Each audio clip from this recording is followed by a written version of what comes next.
Bienvenue à tous les curieux qui souhaitent percevoir, entendre, comprendre et peut-être, pourquoi pas, pratiquer ce langage subtil qui est le murmure des lames. Je suis enfin avec vous aujourd'hui et je suis très heureuse de partager ce moment. Nous sommes aujourd'hui le 5 juillet 2022 et comme promis, je vous propose de découvrir l'oracle d'Ishtar de Gabriel Sanchez, paru aux éditions Vega, une marque du groupe Très Daniel. Alors, Gabriel Sanchez, c'est quelqu'un que j'apprécie beaucoup son travail. C'est un doux rêveur, on va dire, un doux rêveur qui n'hésite pas à se révéler, à révéler ce côté poétique, poète dans l'âme, rêveur dans ses illustrations. Il fait un travail vraiment magnifique, aussi bien dans les illustrations que dans les textes. Et voilà, je voulais faire un petit clin d'œil, puisque dans le livret qui se trouve à l'intérieur du coffret, il nous remercie à nous tous ceux qui ont pu soutenir son projet par rapport à cet oracle. Tous ceux qui apprécient bien sûr son travail, eh bien, il nous remercie d'être nous. Eh bien, au nom de nous tous, aujourd'hui je voulais profiter de cette vidéo, eh bien, pour te remercier à toi directement, Gabriel. Nous te remercions aussi d'être toi, parce que voilà, tu fais un travail vraiment magnifique, tu nous transportes, tu nous fais voyager, tu nous apprends aussi beaucoup, puisque, eh bien, Ishtar, j'ai un petit peu gratté, puisque je ne connaissais pas cette déesse. Et voilà, ça me permet aussi d'en connaître un petit peu plus sur tout ce qui touche à l'histoire antique, en fait, et à la Mésopotamie, puisque c'est un domaine que je ne connaissais pas vraiment. Et voilà, ça m'a permis un petit peu de m'y intéresser, de me pousser un petit peu dans mes retranchements, et c'est vraiment un domaine passionnant. Voilà, je vous invite à tous de vous offrir cet oracle, parce qu'il est vraiment sublime. On va l'ouvrir et vous le découvrirez. Mais vraiment, c'est un travail fantastique. En fait, tous les oracles, alors je n'ai pas tous les oracles de Gabriel Sanchez, mais j'y tends, puisque au fur et à mesure, l'un après l'autre, je m'offre toute la collection, en fait, hein, tout le travail qu'il a pu fournir jusqu'à maintenant. Voilà, donc ça c'est un oracle vraiment très très bien. Alors pour sortir de l'emprise, alors effectivement, il a consacré cet oracle aux femmes qui peuvent éventuellement être sous l'emprise d'un pervers narcissique. Alors, bien sûr, il peut répondre, hein, il peut guider, hein, pour ces personnes-là qui sont dans ce genre de situation-là. Mais on peut découvrir après que cet oracle peut aussi servir pour la divination. Alors je vous propose de vous faire la lecture, comme à mon habitude, de l'envers de la boîte. Donc retrouvez le pouvoir de la déesse qui sommeille en vous et empruntez le chemin de la reconstruction.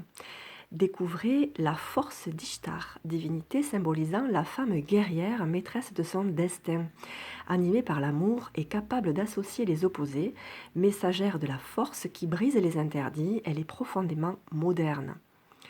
Incarnant un féminin libre de toute tutelle masculine, jouissant de son propre pouvoir de femme indépendante, elle est déesse de la mort, mais aussi gardienne de l'amour véritable. Cet oracle est un outil pour venir en aide aux femmes victimes des pervers narcissiques, construit en 4 étapes. L'éveil de la déesse, reconnaître sa déesse intérieure, le pouvoir de la déesse, se protéger de la dépendance affective, la gardienne de l'amour véritable, la reconstruction psychologique, la lumière d'Ishtar, la guérison émotionnelle. Il vous conduira dans un univers où les émotions vous livreront leur message. Voilà. Et bien sûr, tout en beauté et tout en poésie, c'est un travail absolument sublime. Bon, encore une fois, comment vous dire, je suis fan des oracles que je vous propose, que je vous présente, évidemment. Enfin, évidemment. Après, il est probable qu'un jour je tombe sur un oracle que j'apprécie un petit peu moins, mais vraiment, tout ce que je vous présente sont vraiment, mais c'est des oracles que j'ai et que j'utilise régulièrement. Voilà, donc c'est parti, on ouvre la boîte. L'intérieur est rouge. Ici, pour garder contact avec notre déesse, hop, je la présente comme ceci. Alors le livret quand même qui est conséquent, avec le petit pochon à l'intérieur avec les cartes. Mais on va d'abord s'attarder sur le livret. Alors, brillant. Alors, bien sûr, c'est toujours magnifique. Ça ressemble beaucoup au livret des cœurs vaillants. Bon, celui-ci est un petit peu plus grand. Je vous l'ai dit dans une autre vidéo, j'apprécie davantage cette dimension, enfin, moi, parce que c'est plus confortable à la lecture et à l'ouverture des pages. Voilà, tout simplement, je les trouve... Voilà, alors, déjà, la première page en couleur, hein, ça on peut le voir. Voilà, l'accueil, en fait, ça fait parchemin, c'est vraiment magnifique. Très... les détails sont très fins. La police de caractère, enfin, magnifique, hein, vraiment. Tout est réfléchi, tout est harmonieux. Tout est dans la poésie, en fait. Hein. J'aime beaucoup la calligraphie, enfin, c'est vraiment magnifique. Donc ici, vous avez donc le sommaire avec les compartiments donc, par élément. Vous avez les quatre éléments. Donc l'élément air, l'élément feu, l'élément terre et l'élément eau. Comme cela vous est expliqué donc sur le dos de la boîte. Les cartes sont divisées en 4 parties, mais on fera le petit détail tout à l'heure en regardant les cartes. Voilà le petit mot de Gabriel avec bien sûr une illustration sublime. Hein, c'est pas moi qui ai un jugement sur ce qu'il fait. Hein, c'est vraiment par définition tout simplement magnifique. Voilà, les couleurs sont sublimes. Vous voyez la poésie qui se dégage. Enfin, moi, je trouve ça vraiment formidable. Très agréable. Donc ici, vous avez l'introduction. La présentation de l'oracle. Avec sur le côté donc une illustration. Donc cela qui vous explique la première partie, la deuxième partie. Donc là, un petit peu plus de détails. Ici. Donc voilà Ishtar, la déesse, qui nous parle dans cet oracle. Alors, il nous dit un petit peu, voilà, il nous décrit un petit peu, il nous donne des informations à connaître et qui nous donne bien sûr envie d'en savoir plus, hein, parce que Ishtar, voilà, c'est une histoire pas simple hein, au niveau de l'Antiquité. C'est vraiment un personnage à part entière. Donc la magie des éléments, où il vous donne un petit peu une indication en fait sur les symboliques des éléments, ce que ça comporte au niveau du caractère. Ici, vous avez le détail. Comment utiliser l'oracle. Alors, vous avez plusieurs façons, soit de manière plus classique, la carte du jour. Là, oui, il y a aussi une manière... il propose aussi une manière plus... où il laisse le destin un petit peu choisir pour vous. En utilisant en fait ces 4 cartes. Là, en fait, c'est la carte air qui symbolise l'élément air, l'élément feu, l'élément terre et l'élément eau. Donc, il vous propose de faire un tirage en laissant parler les cartes. Donc, vous pouvez retirer les 4 cartes de l'oracle et les utiliser pour choisir le hasard. Laissez choisir le hasard en fait sur le nombre de cartes que vous avez à tirer. Donc, ça peut être une carte, ou si vous voulez tirer 2 cartes, eh bien si vous tirez par exemple la carte 11, et la carte 4, ben vous additionnez en fait 1 et 4. Donc le hasard vous propose de tirer 4 cartes, pardon, 5 cartes de l'oracle. Voilà. Donc ça voilà, les cartes de la destinée. Ça c'est si vous souhaitez questionner en fait le hasard sur votre tirage. Alors la seconde méthode, c'est les 4 cartes, le tirage en croix. Vous avez ici un tirage un peu du coup particulier pour spécifique à cet oracle. Carte 1, 2, 3, 4, 5, 6 ici et la 7 au milieu. Et vous avez bien sûr pour chaque positionnement de carte une question. Je vous la lis pour vous donner un exemple précis. Identifiez mon action dans le présent. Comment matérialiser mes attentes dans un domaine, bien sûr, que avant de tirer, vous posez une question, vous décidez d'un domaine à traiter, et ensuite, en fonction du domaine, eh bien, vous avez le positionnement de la carte qui va vous répondre précisément sur le domaine. La deuxième, donc il se trouve en dessous, le bon moment est-il venu? Donc en fonction de la carte que vous allez tirer, vous donnera la réponse. Que puis-je faire concrètement pour réaliser mon action? Y a-t-il des oppositions à mon action? Suis-je prête à ce changement? J'identifie mes moyens. Et la dernière carte, la méthode symbolisera l'influence énergétique de l'un des 4 éléments. Voilà, ça c'est le tirage. En fait, tout ça, c'est cette méthode-là de tirage qui est spécifique donc à cet oracle qu'il a vraiment réfléchi et adapté à ce qu'il propose comme carte et comme interprétation. Vous avez aussi le tirage classique à 3 cartes. Ici, vos attentes. La deuxième carte, votre équilibre actuel. Et ici, les aspirations futures. Bon, ça reste un passé, présent, futur, plutôt courant. Voilà, un tirage plutôt courant. Et ensuite, le tirage en croix.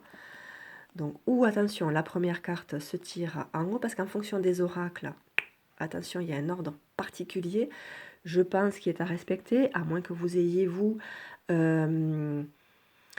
pas forcément d'exigence ou une méthode à vous, propre à vous. Bien sûr, chacun est libre de faire comme il l'entend. Ce n'est pas un mode d'emploi, c'est simplement des suggestions, des propositions qui sont faites. Mais je trouve intéressant, comme je vous dis à chaque vidéo, de le regarder et puis de voir en fonction de ce qu'on ressent, parce que vous savez très bien que les oracles ne viennent pas à nous par hasard. Donc si nous sommes attirés, moi j'ai la conviction profonde qu'il est quand même intéressant de regarder, d'aller gratter un petit peu le travail de l'auteur, ce qu'il a voulu révéler dans son travail, dans les formulations de ce qu'il propose, dans les interprétations des cartes qu'il a voulu mettre dans telle ou telle illustration, pour ensuite, bien sûr, vous l'approprier pour vous, bien sûr, mais en gardant quand même la couleur de l'auteur. Enfin, je trouve que c'est quand même... Après, moi, c'est personnel, hein, bien sûr. C'est ma façon de voir. Mais je trouve quand même que c'est important à conserver, voilà. Ou simplement à y mettre notre patte, mais en respectant... pour moi, c'est une forme de respect pour les cartes et pour le travail de celui qui l'a créé. Voilà, après, ça ne touche que moi, bien sûr. Chacun est libre de faire comme il veut. Il n'est pas question ici de porter un jugement sur les personnes qui n'ouvrent pas, bien sûr, les livrets. Je sais qu'il y en a qui ne les ouvrent pas pour pas être influencés, et c'est très bien aussi. Donc elles font vraiment appel à leur intuition profonde, et c'est très bien. C'est très bien aussi. Je n'ai Aucun jugement à porter là-dessus. Sauf que moi, je suis curieuse, vous l'aurez compris. Donc voilà, moi, j'aime bien aller farfouiller et trouver des informations. Voilà. Donc, première carte ici, je reviens à mes moutons. Deuxième carte sur la gauche. Troisième carte sur la droite. Quatrième carte en bas. Et au centre, la cinquième. Voilà, alors ensuite, là, il propose voilà, des associations. Après ça, voilà, vous le lisez pour vous donner une idée, mais si vraiment vous en trouvez l'utilité, ici, voilà, là, ce regard, enfin, il y a une profondeur incroyable. Voilà, enfin, vous voyez un petit peu le style graphique de Gabriel. Enfin, moi, je suis amoureuse. C'est d'une finesse et d'une poésie. Enfin, c'est même pas la peine de le dire, en fait. Ça, ça, ça se dégage, enfin, ça se suffit à lui-même, quoi. Vraiment. La première carte, murmure. Donc, dans le livret, dans la description des cartes, vous avez toujours le rappel de la carte sur la gauche, avec une partie, donc, interprétation, une partie, ici, un message d'Ishtar, le message de la déesse, et ici, une question, le dialogue intérieur, qui vous suggère de vous questionner sur, par exemple ici, si vous tirez le murmure, votre dialogue intérieur sera: les autres sont-ils de bons conseils? Voilà, c'est une question qui vous pousse quelque part à écouter votre intuition profonde. Le murmure que souvent nous n'entendons pas, c'est le nôtre propre, en fait. Voilà, c'est la signification de cette carte, entre autres. Hein. Voilà, et partout, pour toutes les cartes, vous avez ce même cheminement. Donc ici, la deuxième carte, le songe, avec l'interprétation. Certains mots-clés, le message de la déesse, et encore une fois, le dialogue intérieur. Mes rêves ont-ils une importance analytique? Voilà, ce sont des questions, en fait, qui vous poussent un petit peu à la réflexion et à l'écoute de vous-même. Voilà. Donc, jusqu'à la carte 11, nous sommes dans l'élément, que je vérifie que je ne dise pas de bêtises, R, dans l'élément R, ici. Et ensuite, nous passons à l'élément feu, avec, voilà, pareil, les 11 cartes, donc jusqu'à la carte 22. Nous allons voir ensuite les cartes. Voilà. Et ensuite, nous passons à l'élément terre, avec les 11 cartes qui correspondent à l'influence de l'élémentaire, là qui se trouve ici. Et ensuite, l'élément eau, ici. Et les 11 cartes, donc là, qui signifient, non pas du tout, qui sont influencées par l'élément eau que l'on retrouve ici. Voilà. Et ensuite, à la fin, vous avez donc les remerciements et un petit mot, voilà, à propos de un à propos de l'auteur qui est vraiment intéressant pour nous permettre un petit peu de faire connaissance avec lui. Voilà. Donc, allez, le livret, hop, on le met un petit peu de côté. Alors, on passe aux cartes. Alors, attention, là je fais attention, je vous le cache pas, ce n'est pas le pochon qui correspond à l'original. Pourquoi? Parce que je vous ai dit une fois dans une vidéo que j'étais très sensible au toucher. Et je trouvais le tissu un petit peu rêche. C'est un tissu en velours pourpre, vraiment magnifique, hein, le même ton que ce rouge là à l'intérieur de la boîte. Et j'ai voulu le laver. Eh bien, il ne faut pas le laver. Voilà, donc même si c'était à la main, c'était pas possible. Donc du coup, ben voilà, je m'en suis fait un autre. De la même couleur, en tout cas celle qui se rapprochait le plus. J'ai gardé le même ruban, donc voilà, j'ai fait une petite bêtise. Est-ce que c'est une bêtise? Je ne sais pas, mais voilà, c'est juste pour vous signifier que ce n'est pas le tissu originel. de la boîte. Voilà, mais j'ai respecté, voilà. Après, moi, j'aime beaucoup cette matière, hein. C'est la peau de pêche, c'est un tissu peau de pêche qui est très doux, qui est très fluide. Et voilà. Mais voilà, je voulais quand même vous le préciser. Attention, si vous êtes comme moi sensible au toucher, soit vous changez la poche, soit ne lavez pas le tissu. Donc, la tranche est dorée. Le dos de la carte se présente comme ça. Voilà, magnifique, c'est super, toujours super. Alors bien sûr, encore une fois, hein, le dos de la carte trahit l'envers et l'endroit, mais il n'y a pas d'incidence, en tout cas pas signalée dans le livret. Est-ce que, voilà, si vous êtes sensible à l'envers, enfin, si vous apportez de l'importance, vous pouvez bien sûr inclure l'influence endroit et envers. Ça, c'est vous qui le voyez. En fait, vous êtes tout à fait libre, hein, c'est pas... Mais en tout cas, voilà, l'envers de la carte est trahi donc bien sûr par le dos. Donc on sait si on la tire à l'endroit ou à l'envers. Moi, je n'y attache pas d'importance puisque ce sont surtout des messages en fait. C'est pas des interprétations, c'est pas l'objet. L'objet n'est pas de faire de la divination. C'est pas l'objet principal en fait de cet oracle. Il est vraiment axé sur délivrer un message et encourager ou vous permettre de vous révéler, en tout cas. Donc voilà pourquoi je n'y apporte pas une plus grande importance que ça. Voilà. Donc la première carte, Murmure. Donc ça, c'est celle qu'on retrouve dans le livret en premier. La carte Songe, Ishtar. Donc la carte Ishtar, la carte Émergence. Enfin, vous le voyez, hein, je ne vous raconte pas de... Enfin, j'exagère pas, rassurez-moi, j'exagère pas, c'est magnifique. Enfin, moi, je suis vraiment amoureuse de ce style.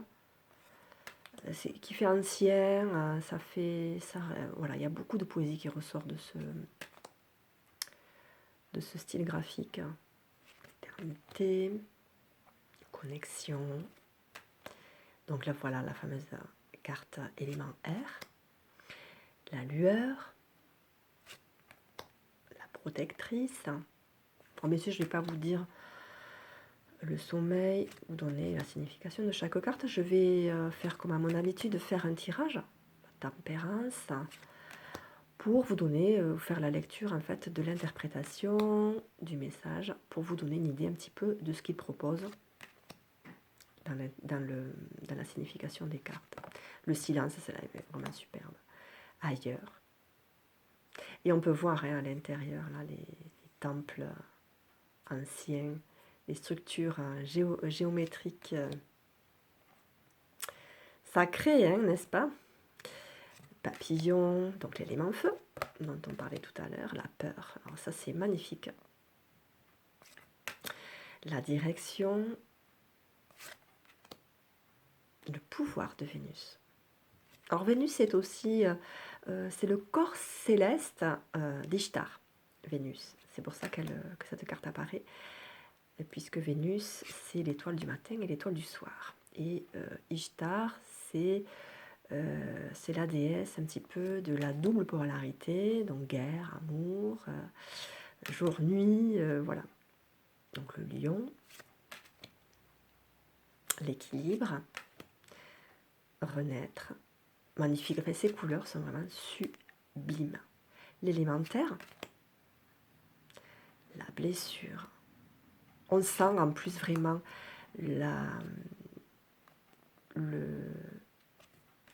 dans les cartes l'émotion qu'il veut donner, enfin qu'il veut dégager en fait dans ces illustrations. C'est vraiment magnifique. Pas à pas, la paix. S'autoriser.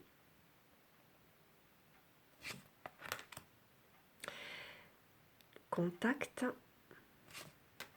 Attente. Lumière. Et la dernière carte, la carte de l'élément eau. Voilà, alors je vais de ce pas, c'est déjà 25 minutes, ça passe à une vitesse incroyable. Je fais que parler, en fait.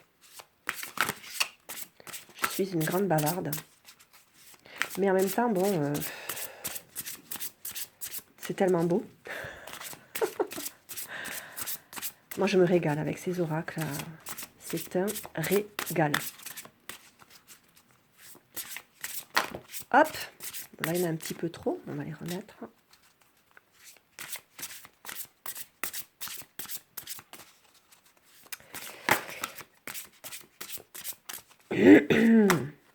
Hop. Alors, au niveau des cartes, au niveau du glissé, alors c'est pas... Il y a un petit peu un côté... c'est pas vernis hyper glissant. Ça accroche un peu, donc c'est pas... Attention, c'est pas désagréable. Hein. Mais ça permet aux cartes, je trouve, hein, moi, dans ma façon de mélanger, ça permet de garder les cartes. Elles s'échappent moins facilement, je trouve, du fait qu'elles glissent. Elles glissent suffisamment, hein, mais pas trop. Donc du coup, je trouve que pour les mélanger, c'est beaucoup plus confortable. Et au niveau de l'épaisseur, voilà, moi je trouve que c'est vraiment parfait. Elle ne se froisse pas, enfin, elle ne se plie pas. Au niveau du glissé, on le sent là, que c'est un petit peu moins fluide. Mais voilà, c'est quand même largement suffisant. Et ça permet, comme je vous le disais, ben voilà, connexion. De maintenir les cartes en main. Donc ici, connexion, carte 10 de l'élément R. Donc je vous propose la lecture de cette carte. Voilà. Alors, la croix de Ankh, je vais essayer de vous rapprocher un petit peu le livret pour que vous puissiez soit suivre, soit lire par vous-même. La croix de Ankh symbolise la vie, l'incarnation. Avec la carte des connexions, nous serons dans l'essence de la vie, la subtilité des énergies qui nous entourent. Elle nous révèle que nous sommes sans cesse connectés à ce monde que nous foulons. Elle nous révèle aussi que nous pouvons nous relier aux êtres qui nous entourent, partageant quelquefois leur stress, leur angoisse. Il sera bon de comprendre lorsque ces énergies nous traversent quels en sont réellement les fondements. Et comprendre aussi ce que nous pouvons transmettre à notre tour. Tout est connexion en ce monde, énergie palpable ou impalpable, révélée ou passagère. Pour le message d'Ishtar, nous aurons les voix se sont élevées et la terre a tremblé. Des cœurs se sont liés et l'amour à l'unisson s'est élevé. Tout est relié, interconnecté. Ainsi comme la pierre dessine les ondes sur les eaux du temps, tu es lié à l'univers. Enfant des étoiles foulant la terre et les jours, tu es énergie. Sache-le, tu es connecté en permanence. Préserve-toi et purifie ton être quand tu en ressentiras le besoin. Crée ce double dialogue entre cet univers visible et celui invisible. Et le dialogue intérieur dont je vous parlais un petit peu tout à l'heure, suis-je réceptive en ce moment?